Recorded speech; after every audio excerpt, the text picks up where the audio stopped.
Benjamin. Bonjour. So, Benjamin, could you just tell us, really in a nutshell, what you are doing exactly today? It's dedicated. Yes, sure, Steve. Hi. I'm now a professional VC investor. So I'm a partner at Dedicated, and Dedicated is a venture capital, or more generally, private equity investment boutique located in the city center in Luxembourg. So we are three business partners, and together with our team, what we do is to source and to structure in club deals, VC or PE investment opportunities for private investors. So it's important to mention that we are skinning the game. So together with my business partners, we systematically invest our private money in the deals that we select. So maybe not everyone is really familiar with this world. So for those who are not in the business, what we do in simple words is basically that we analyze, and we select what we believe are very interesting investment opportunities in non-listed companies. And then we share these investment opportunities with our network of private investors on a deal-by-deal basis. So we are not a fund. Thank you very much, Benjamin. But I guess we can delve a little bit deeper on that one later on. But first, that is what you are doing today. And in order to be able to do this, what you're doing today, there was a certain, how shall I say, path you have gone through, a little bit the school of hard knocks. And all our fireside chatters, we would like to ask them, how did it come that you touched the entrepreneurial world? What made you step in, and how did you step in? Was it you jumped in the cold water immediately, or was it just the big toe you put in first? How did you come to this entrepreneurial world? Interesting question. It's actually been a long journey to get there. Let me go back in time, if you allow me, Steve. As far as I can remember in the past, the world of entrepreneurship has always attracted me somehow. Deep inside, so I always wanted to be my own boss, to be free. But I had no idea what to do practically, which direction to go. So if that's okay with you, I'd like to go back and start chronologically, and it will all make sense along the journey. Back at school, I was not too bad in math and sciences. So I went to university and I became an engineer in Belgium. I'm Belgian. And in Belgium, the highest diploma you can get in this area is civil engineer, which is a quite high level diploma, a little bit. Some people say it's the equivalent of Polytech in France. And when you do that kind of study and you are reasonably successful, I had quite some good results. When you get to your final year of university studies, actually the main consulting companies come in the university campus and they approach you directly to try to hire you. And then during the last year of my university studies, there was really a game of seduction with these various companies. I remember that I was still 6 months before my final exams at university, and I was receiving gifts, from these companies. I was invited to amazing events. And, I was just a student, so I was used to these very low-cost student parties. And then suddenly you get invited to prestigious events organized by these quite rich, of course, consulting companies. And you are like, wow, you know, these guys are really professionals. They know how to attract and seduce young people. So I got trapped. They got me 3 months before the end of the year. I had already signed my working contract with Accenture. That's where I started. So this is how, from the start, you know, I didn't become an entrepreneur, even if I somehow wanted to do that. And then I got somehow locked into this world for a period of 10 years. So let me tell you how it's a strange word because I had fantastic years and I learned so much, but how I escaped from that employee world, you know, to become an entrepreneur. So I joined Accenture in 2001. And then I spent the following 10 years in multinational consulting companies before becoming an entrepreneur. So why 10 years? Why did I wait so long?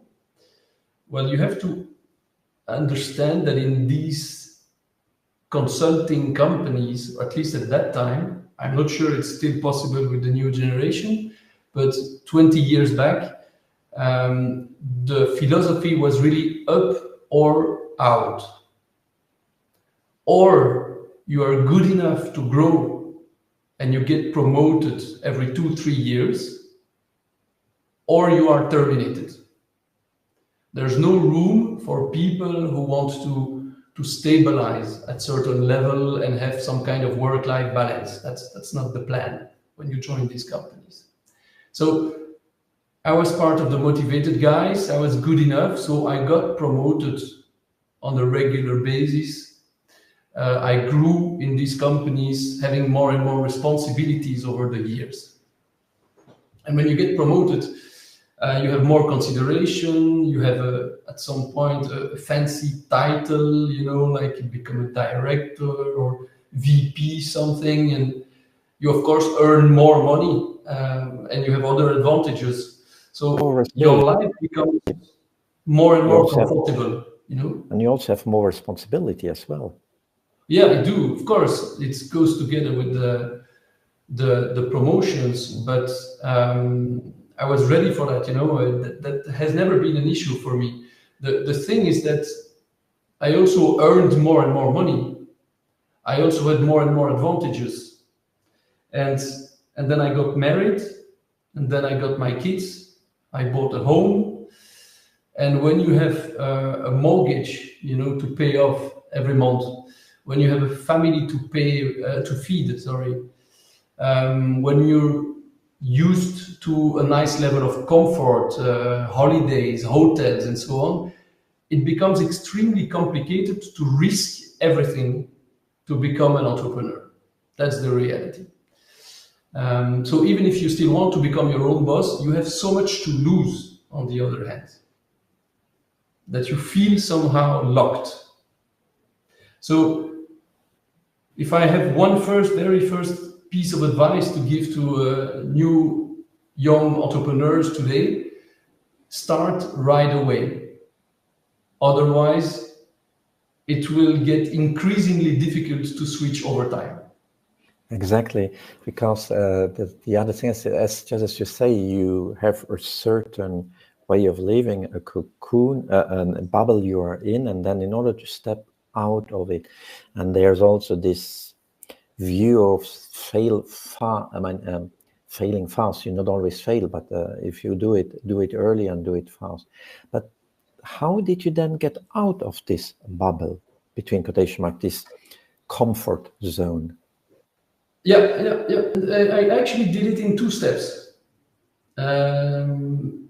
I became. First step was I became from an employee to a freelancer. That was step number 1, and then from freelancer to entrepreneur a few years later.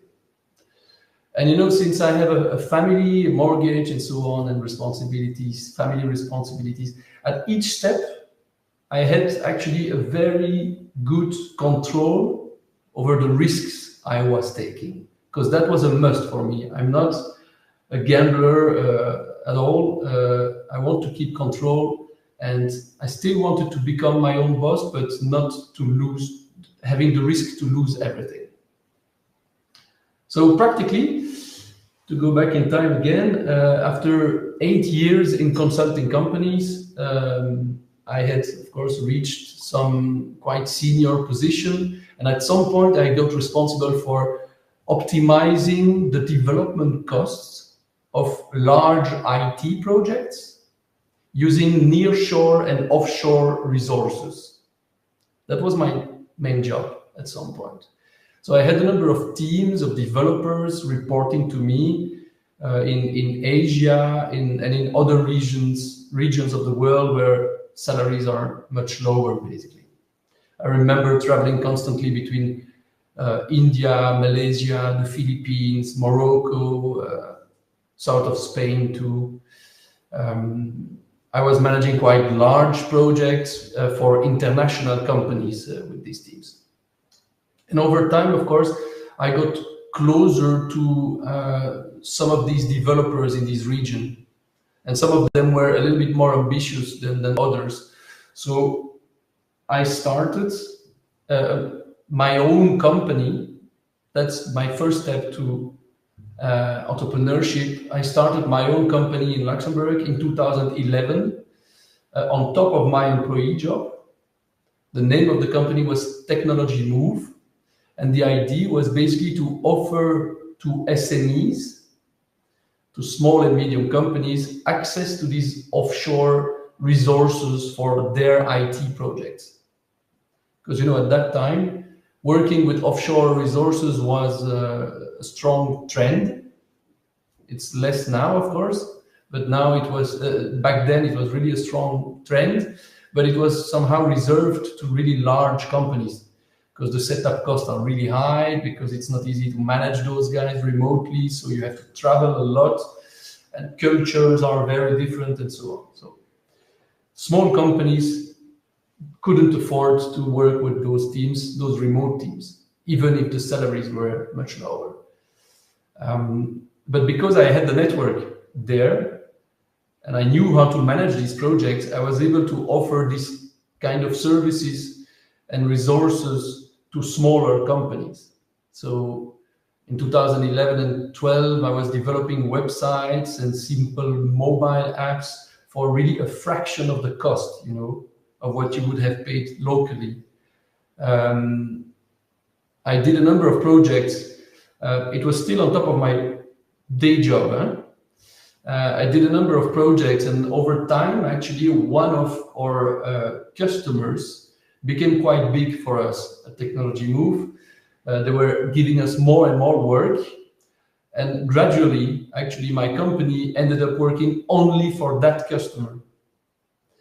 It was a Flemish company in Belgium. So I saw that an opportunity to start flying on my own. I knew that this Flemish company had a lot of needs.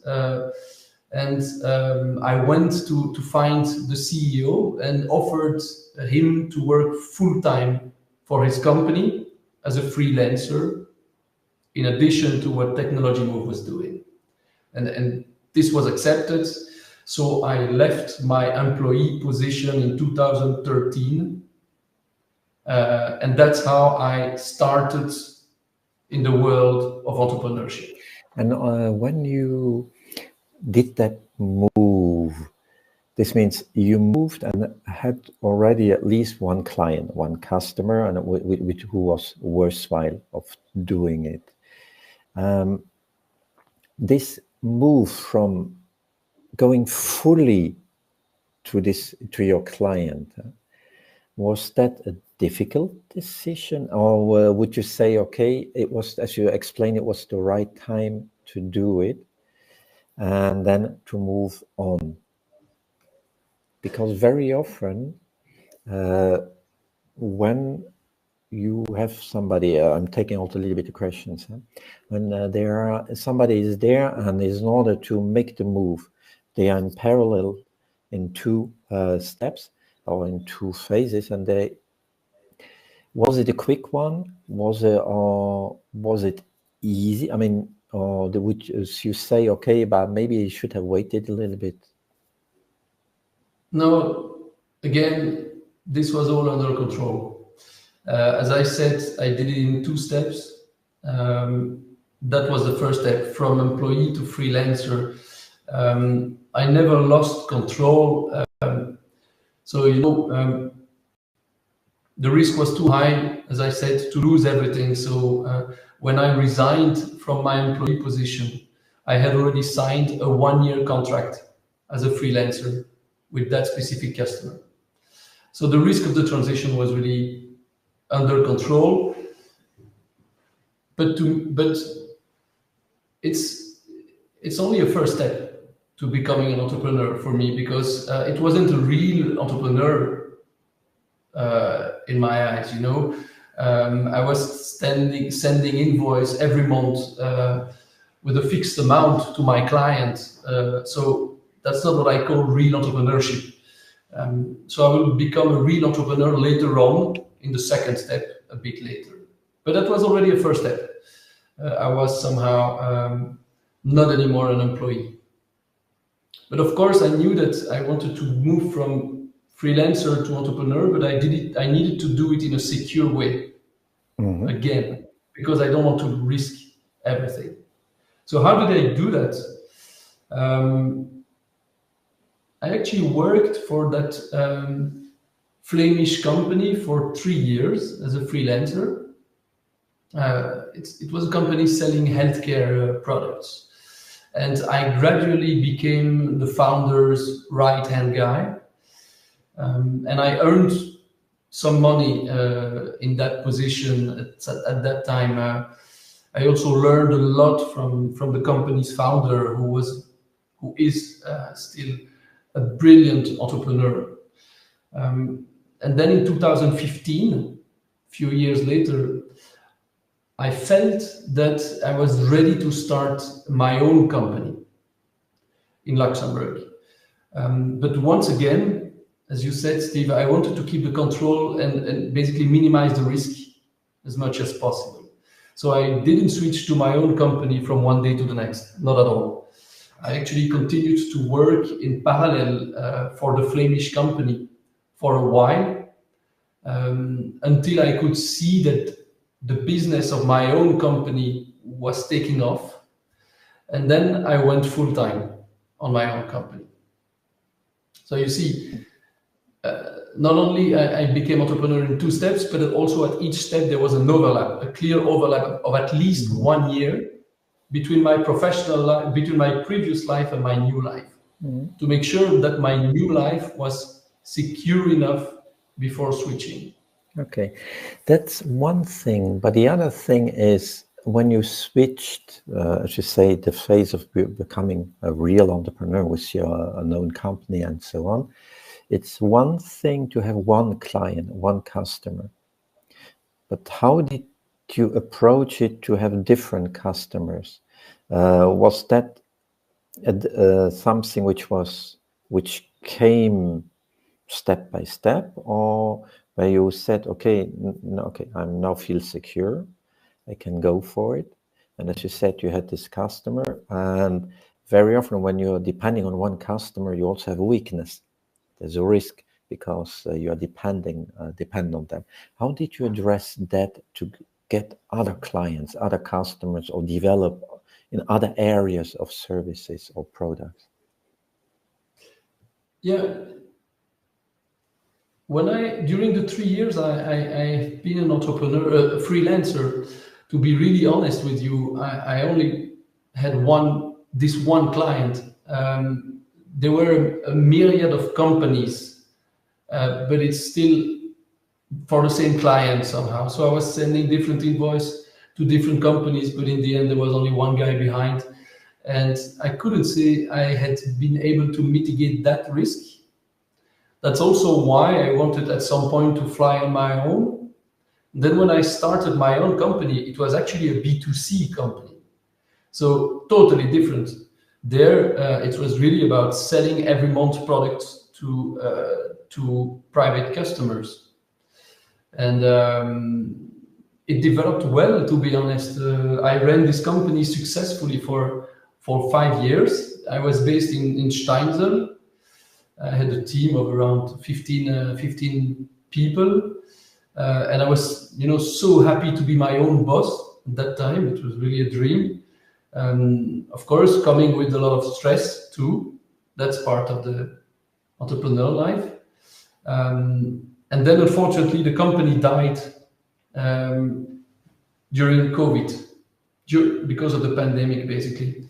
And that was really one of the worst moments in my life. To be honest, I got close to burnout at that time. I also lost enormous amount of money. All the savings I've done in the past were lost in this company dying because of COVID. But I've been a happy entrepreneur for these years. Okay, and this company, I mean, you moved from service to B2C, and that company, when were you on your own, or did you have co-founders for that company? Because that's also a question which came is, did you set up as a sole founder or sole founder, or did you have co-founders? I was solo, so I was really on my own. I was owning 100% of the shares. At some point in the journey, my brother actually, we are really working well together. My brother joined me for a period of time, but then left. So it was really a solo entrepreneur story, which is also coming with a lot of challenges, because when you are alone at the top of the pyramid, you feel really lonely at some point. When you have good news, of course, you are the king of the world. But when you have bad news, you have no one to talk to. You have no peers, you have no co-founders. I didn't have any investors, so I was really bootstrapped 100%. So I didn't even have a board to talk to or board members. So basically, that was the hardest part of that period of my life, is that I felt quite alone, particularly in the bad moments. Then, I mean, how did you move on? Because where you are now, it's very, it's amazing what you already told us about what you are doing today. But how did you move on? I mean, what was the next step after that? Let's call it the first venture was finished. How did you see the next venture or the next steps? How did you go about that? Yeah. When I was running this company that we just talked about, I was basically selling also healthcare related products from different brands on the Luxembourgish market. And I was looking for new products to distribute. So I went on the internet and I found one interesting allergy related product that I see, maybe I could distribute that in Luxembourg, because I see that they are not selling in Luxembourg. So I called them, I got the CEO on the line. We had a very interesting discussion for an hour, and then we ended up to the conclusion that our business models are not really compatible, so we decided not to do business together. But we had a really good connection. And then, as I told you, my company died 1 year later because of the pandemic. The business was really relying on events and home visits, which were completely impossible, of course, because of the lockdown, and the company couldn't survive. But I still had a very good connection with that CEO that I talked to the year before. And one day he called me and told me that basically the board of that company, allergy company, pharma company, was looking for a new CEO. And that's how it basically, I got the opportunity to join and to go one step further to the world of VC, venture capital, because this company was backed by VCs. And joining that company as a CEO would basically put me in a position where I would report to venture capitalists. And that was my first connection with this world. Yeah, please. And how did you, I mean, that's something completely different on, and how did you approach it? I mean, okay, you have a board, you have VCs, which are, or any investor which is looking for results. You have to report and so on. And of course, I guess it was also a regulated market or pseudo-regulated market where you are in.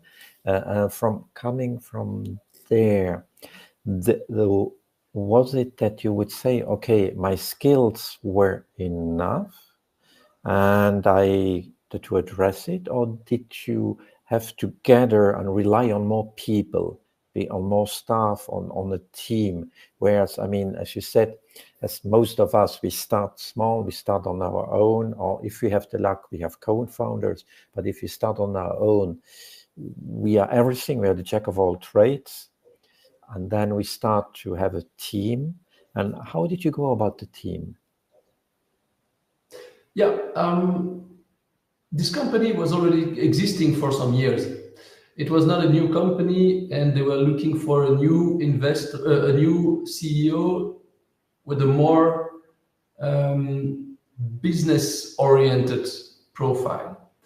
They saw that I was an interesting candidate because I had my own company also in the healthcare industry. Okay, I didn't know anything about pharma and allergy. I had no idea about that. But in the end, they were not looking for a pharma guy. They were looking for a business development person who understands that indeed pharmaceutical products are not like, there are certain rules, there's a strong regulation around that. So their idea was, okay, we need someone who can enable us to go online, to have our own e-shop, to start working in a more digitalized way, and to set up a CRM, and to really nurture leads and make sales out of digital marketing campaigns. And that's exactly what I did in the past in my company in Luxembourg. Really, I was a professional of Facebook ads, of Google ads, of all these environments, really hands-on, doing it myself. So I also had the experience of running a company, of course, all aspects of a company, because I created my own, so the human resources, accounting, finance, operations, and all those areas. So basically, that's how I joined the game. The company was relatively small in terms of headcount, so I could easily make my own place in the company somehow, and develop a good relationship with colleagues, clients, partners. We were selling also in pharmacies, so developing a network of pharmacists and so on. And yeah, that was quite successful. But what I really enjoyed, and that gave me even more this idea of becoming what I am now, is this relationship I had with VCs. On a regular basis, I had a board meeting, of course. I was also on the board. I was even chairman of the board for some time. This is a position that I really enjoyed, to be honest, because not only I was a CEO of the company running the day-to-day business, but I was also part of the board representing the shareholders. And there was around 4 million capital invested by shareholders in these companies. So these guys didn't want to lose their money, of course. So representing their interests was also something I particularly enjoyed. So that's somehow the trigger for me. Okay, one day I will become also VC. And on the other hand, I mean, if you look at it, and if you look now, well, in your portfolio companies or your potential targets and so on, they are also human beings. And what are you looking into the founders or those who run the companies you are going to invest in? What are you looking for in them? Not the companies per se, but now the people. We're talking people because, as you just said, it is a different world. It's also, you have different rules to play with. You have to report to somebody because they're using other people's money and so on. And eventually your decision span is a little bit reduced. It's not constrained, but a little bit reduced for the sake of, because those, when you invest or support a company, you support it because not only you have the resources, but you also have the experience, the expertise. So therefore, but that's one question, because which popped up here is saying, okay, yes, I have a company and I'm looking for investors. I would like to have somebody on board and so on, but I am a little bit afraid of how should I prepare myself for that step. Oh, you mean as an entrepreneur? Okay. Yes. I will say it's, I'll focus on the funding part because, of course, now I'm a professional investor. And just to put that in the context, we've invested in 29 companies over the last 3 years. So we have accumulated quite some experience. And we know that above all, we invest in a team. Okay, there's a project, there's a product, but primarily the team will make it or not. And every investor knows that. I mean, a great team, even if the project is complicated, a great team will always find a way to give us a good return on our investment, one way or another. You know, they will pivot, they will find a way. So basically, we invest in people primarily. That's very important to understand. Now, with regard to funding, you know, there's really a before and a now. It's really important. There has been enormous changes in the recent years, and I think that entrepreneurs must absolutely realize that. It's very important that they take that into account. Until a few years ago, the focus was really on growth. So to raise capital under good conditions with investors, entrepreneurs had to show that the company was growing fast, taking market share, you know, grow. It didn't matter if the company was losing millions. As long as it keeps growing fast, then the entrepreneur will find additional funding along the way. The investors will be there. There were so many investors in the past who came to entrepreneurs with projects that were expected to be profitable in only 5 years or even more, you know, with several stages of funding already planned along the way. And investors were happy to finance these projects. So my advice for today's new entrepreneurs, please don't do this anymore. It's over. It's totally different now. Focus is on profitability. Okay. Sorry, go ahead. Sorry. Yeah, if the company isn't profitable or isn't going to become profitable quickly, then the investor got scared. And it's going to be very difficult for the entrepreneur to raise money in good conditions or even to raise money at all. But Steve, allow me please to explain why, because that's an interesting point, I think. Why we are in this situation, why the situation has changed so much. Well, in summary, a few years ago, investors had plenty of cash available to support entrepreneurial projects, really a lot, for a number of reasons. I probably have no time to explain that right now. But this has basically led to an artificial increase in the valuation of many companies. You know, it's supply and demand. There was almost more supply than demand, almost more capital ready to invest than entrepreneurs looking for funds.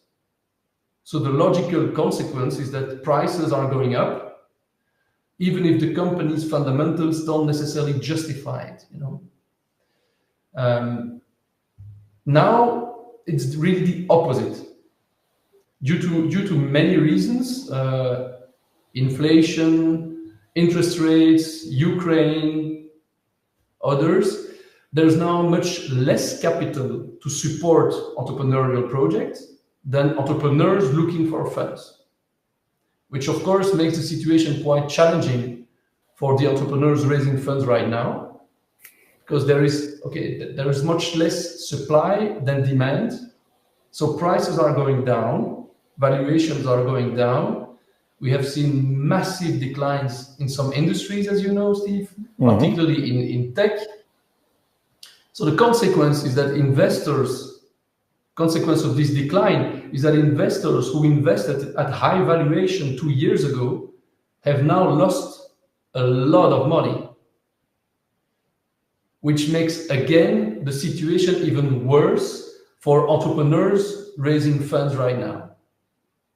And then with the much higher interest rates to companies who were planning to use bank debt, you know, to finance themselves, now they have no other choice than to raise funds from investors, because they can no longer get loans from banks anymore, which means that there are now even more companies calling investors, which makes, again, the situation even worse for entrepreneurs looking for funds. Sorry, but that's the reality.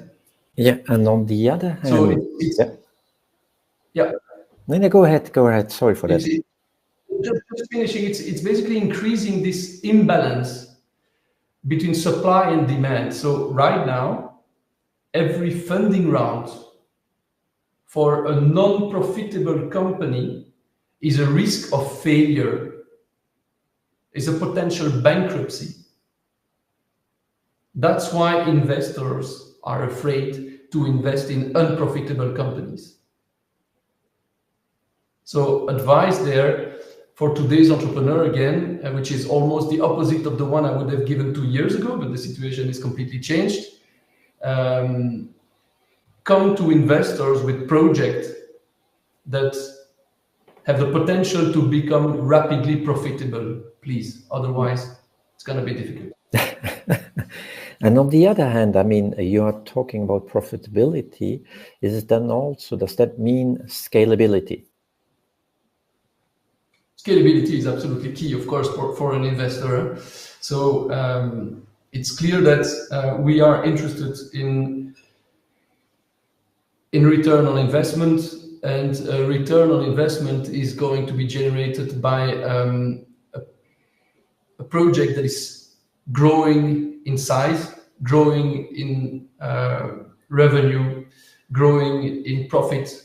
And that can only be if the project is scalable. So it's obviously an essential selection criteria for investors today.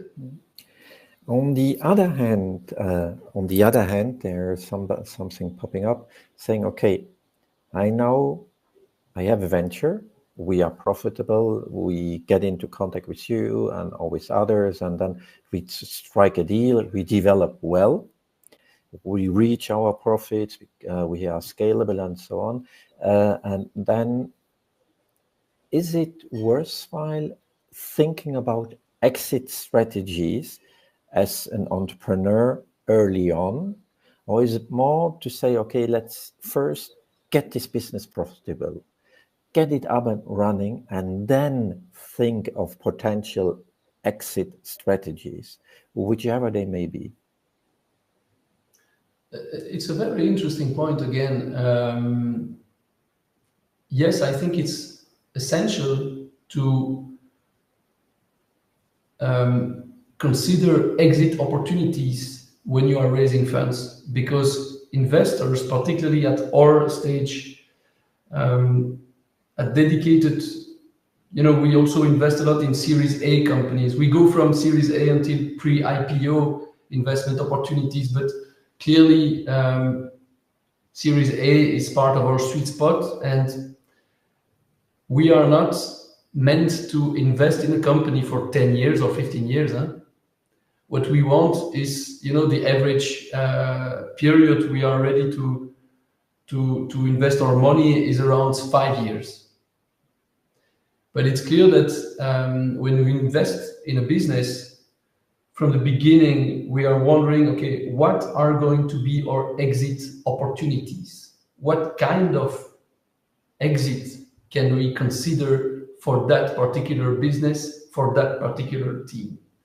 And the entrepreneur who understands from the beginning, when he's in the pitching session, who understands that the objective of the investor is to get a return on investment within around 5 years, is clearly going to have a higher chance of success. He should be, ideally, should be able to already have an idea of who is going to be interested to buy or to exit somehow. There are multiple liquidity events possible, but what are the possible scenarios? What is realistic and when? And even what are comparable multiples in the industries, if we invest in your business, because that's what we're going to calculate. If we invest in your business, we have seen similar businesses exiting at 10x, a multiple of 10 times the capital invested. And this is, of course, something that is really interesting for us. So having an idea not only of the exit opportunities, but also the exit multiples is clearly a very good signal for investors. Sometimes we see amazing pitches from amazing entrepreneurs, but that are so emotionally close to their business that considering even an exit for them is like, no, it's my baby. I will keep it forever. I will grow it. But okay, what are going to be the exit opportunities for us then as investors? If this person is so much emotionally attached to his business and will never sell anything to anyone, we know it's going to be, it might be conflicting in the future, we might have different interests. And it's obvious that for us, the management, so the CEO and the entrepreneur, should be as much aligned as possible with the investor interests.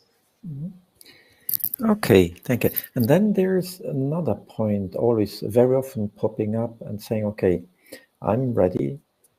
Okay, I'm ready. My venture is profitable. I'm ready to share the profits with you or somebody else so that you help me to grow and even grow bigger and scale and so on and to find an exit.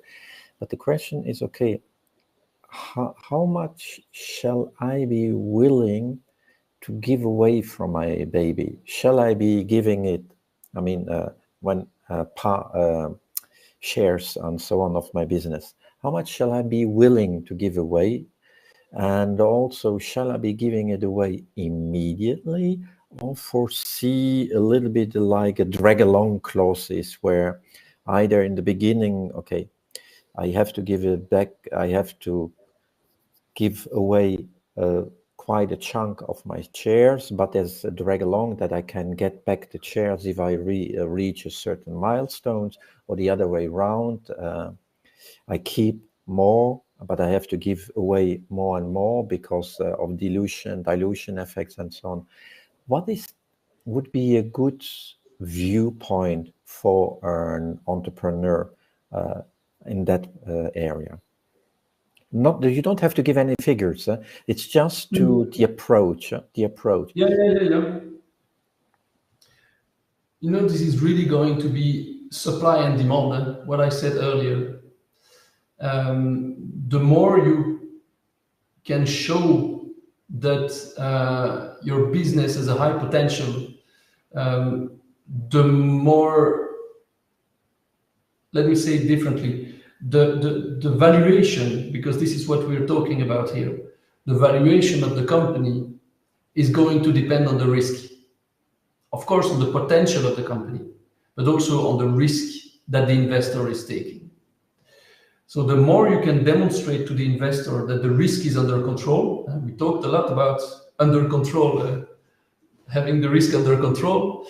Well, that's an area where the entrepreneur should really have as much as possible the risk under control for the investor. So he should be able to demonstrate that there is ideally already an MVP, a product market fit, that there is some kind of signals that this business is really scalable.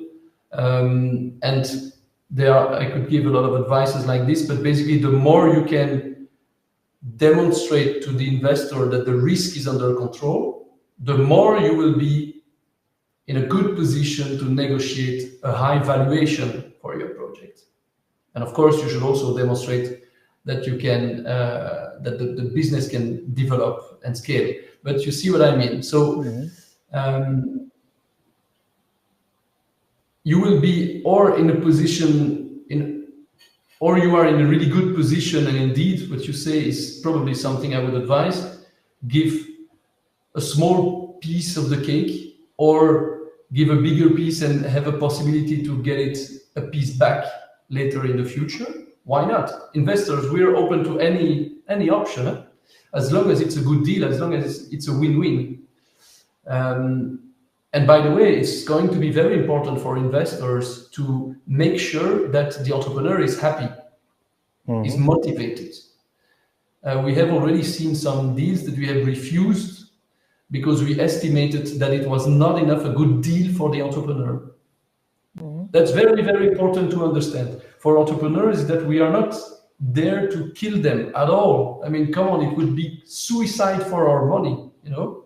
So we are there to make sure that there is a win-win, a good balance between the risk we take as entrepreneur when we invest in a business and the motivation that the entrepreneur will have to be successful. If he only ends up with 10% of the company already after the first round, then forget it.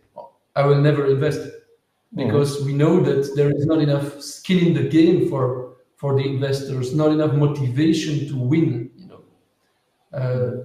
So we are partners in this story. Entrepreneurs, investors are of course supporting with money. They are also happy to support with experience, with network, with everything. And it needs to be a win-win, otherwise it's never going to work.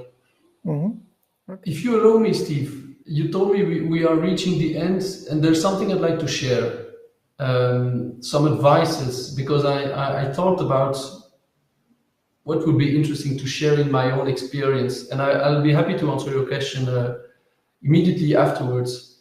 When we had a quick talk about this session, you told me that at some point it would be interesting to share maybe what I would have done differently.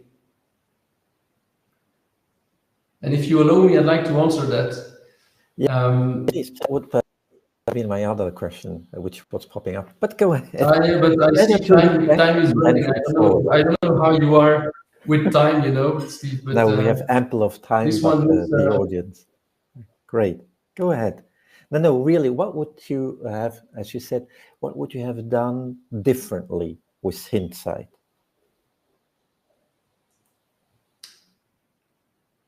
Sometimes I wonder what my life would have been, if I've made different choices. And I'm sure many of us. think about that.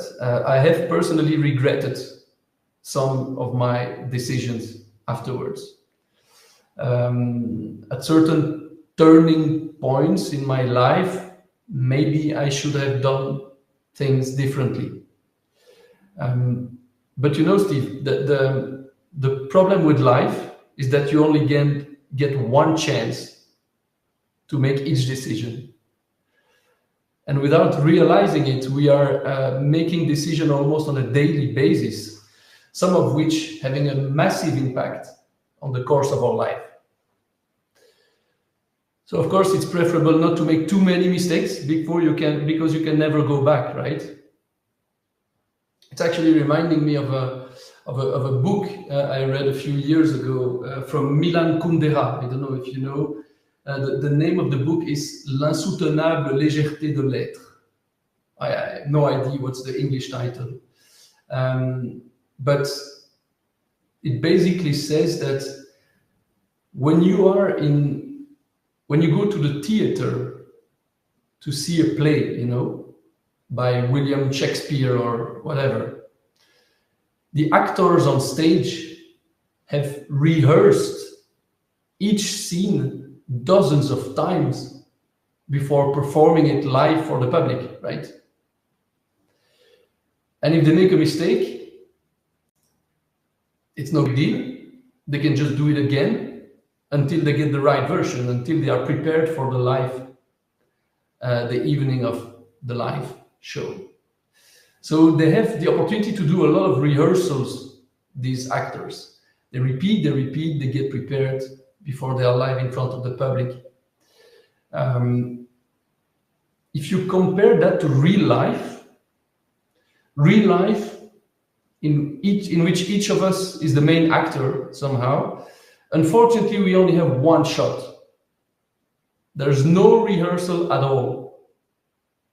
It's like asking a theater actor to perform a play live in front of the audience without any rehearsal beforehand. Good luck, yeah?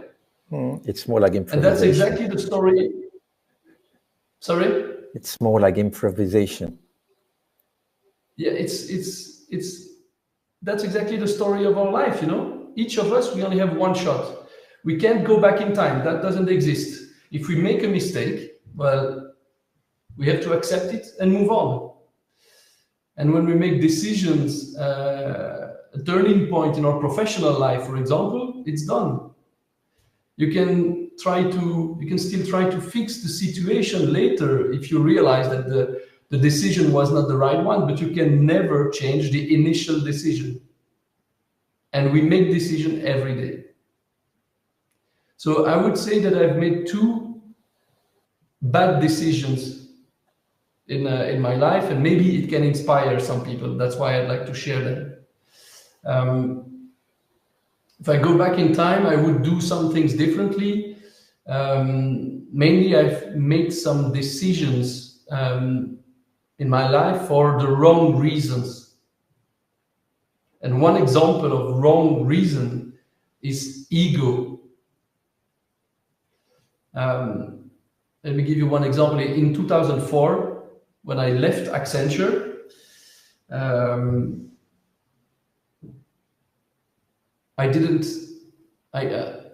what I'm telling you is something I've never said actually. So that's quite funny. But I left Accenture because I didn't get promoted as fast as some of my colleagues. I did not accept the feeling that I was not as good as some colleagues who joined the company at the same time. And that was the only reason why I left. So I don't know what would have been my life if I would have stayed at Accenture at that time. But what I know is that this decision was taken for the wrong reason, honestly.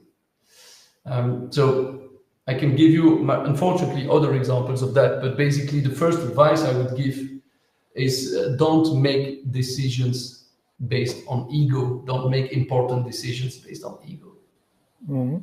That will never give Yeah, something good. Yeah, and on the other hand, also what one's noticed quite often is that very often not only the decisions on ego, but also even if you, as you said, when you are in discussion with partners or investors, if the ego is too strong and you are not eager or open to hear, to listen, to adapt, that it will become difficult, or not only with your own partners invest, but also with your clients, with your customers, because they also have their needs, their wants. Let me bounce on that, because that's a very strong point according to me.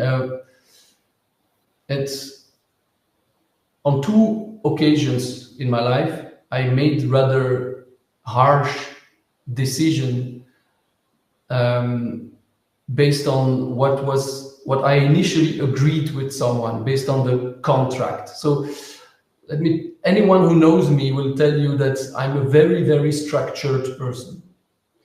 I'm very square, you know. You're an engineer. Which I think is a quality.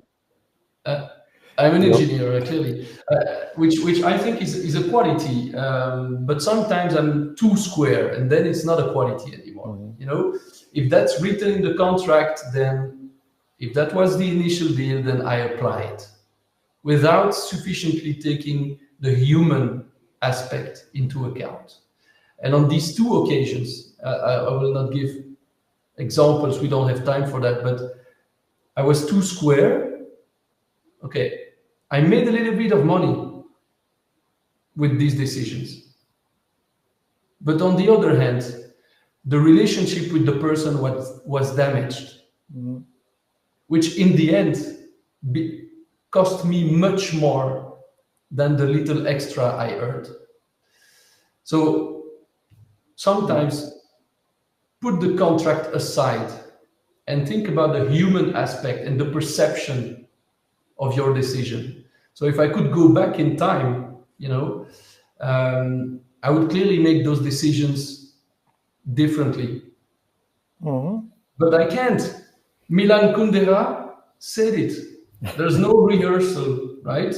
We're live on stage at every moment, shooting the movie of our life, and we just do the best we can. Exactly, and then also we learn. With each step we learn, and then our performance gets a little bit better. Of course, that's the idea. So, and now looking a little now forward a little bit, as you said, there has been already at that time it was this, now it's like this. And how is it? Do you see it moving forward? And how would you say, okay, how should the entrepreneurial ecosystem adapt or prepare itself for what you think you see forward coming? You're talking about Luxembourg specifically? No, on the whole, up to you. I mean, it's not really, because Luxembourg is not an island, but if you say Luxembourg, yeah, why not? I mean, but you can even elaborate abroad. It's no open. I already talked about the funding conditions. It's of course something that absolutely needs to be taken into account by entrepreneurs. Think about profitability from the beginning.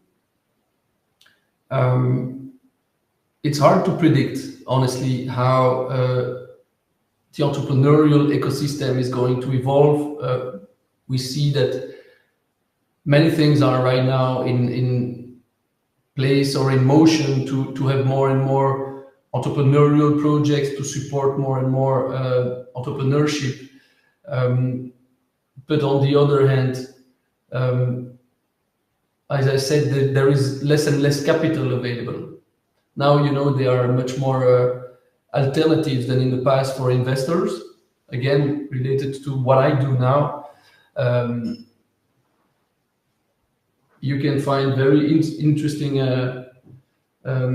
investment opportunities in other asset classes where you have already high interest rates for zero risk sometimes. Whereas we know that venture capital is is a quite risky asset class. So I remain a fan of venture capital because it's not only investing in, it's not only an asset class, it's people, you know, it's entrepreneurial story, it's people changing the world, it's an amazing energy, and it's really the, to me now, ending up in VC is like a dream coming true. Being able to support entrepreneurial projects in the way I do now is so much. It's really something I was hoping to come someday. So it's some kind of achievement for me to get there.